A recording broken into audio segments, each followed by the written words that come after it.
Speaking of legislation that needs more clarity, what are your thoughts on the motion for the anti-displacement legislation? Again, it's kind of similar to the one before. It seemed like it had good intentions. The motion was kind of vague, though. It didn't give like specific action items that the council would do. So maybe it's a stepping stone for them. Like this is the first introduction, and then we'll do more things. But as a lot of governments do, they don't actually fulfill the duties that they say that they're going to do. So I'm a little apprehensive about this. And so I really want to see like what that guidance actually does and if they were able to get any input from the community, because I don't think it's fair to create a motion or to create some sort of ordinance or guidance if you're not surveying the people that are going to be affected by that. So I would really like to see, did they do any outreach or communication with communities who might be vulnerable to gentrification? If so, like how expansive was that outreach? What was the response? Anti-displacement legislation is something also that sounds very good on the surface. There's been a huge rise in gentrification in the Tampa area, specifically towards the USF kind of Fowler Fletcher area, where they intend to make that into Uptown. So anything that could give rights to the citizens, especially those in the lower income communities, to fight against these developers that continually just get free reins in terms of the harm they can inflict in creating profit, essentially. So I would like some more clarification of that, just because as history serves us, it seems that city council isn't always truly in the favor of the people. Right. Not all the people, just certain people. Right. So I would like that kind of run through with a fine-tooth comb before that's truly implemented.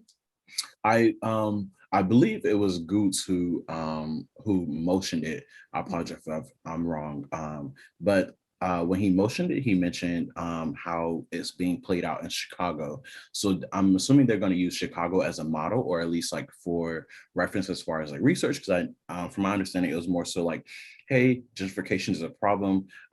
This is like a motion towards like anti-displacement legislation, but it has like the community in favor. This is what they're doing in Chicago. Do your own research and let's convene and try to do something here. I'm not sure like what year it happened in Chicago, so I would like to see like what is the effect over time, like if it happened 5 years ago or if it happened something recently within like the last 6 months.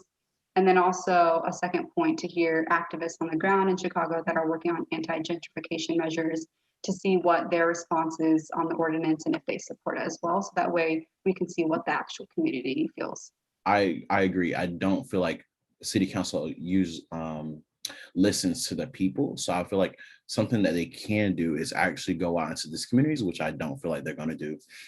Go out into these communities who have been displaced by gentrification or might be displaced by gentrification, like you said, in the over here in the university area by USF, and get their input on what they feel like is needed from this type of legislation. I believe when reading, there was talk about how you can definitely improve these communities while keeping the same people inside these communities, and that's what we need, instead of having people from outside of the community come in and improve these communities and are further moving people out. Exactly. And you see that similarly with the CDC and their inability to truly perform accurate research on gun violence. There's a reason for that. People have interest in, preventing that research from happening. And as you mentioned, the easiest way to gather what your constituents need as an elected official would be to go out in those communities and ask what those folks need. Right. But as you mentioned, time and time again, for whatever reason, our elected officials refuse to do that. And they act in the favor of those who come to them with some type of benefit, whether that be a developer, et cetera, someone who would also benefit from gentrification. Right.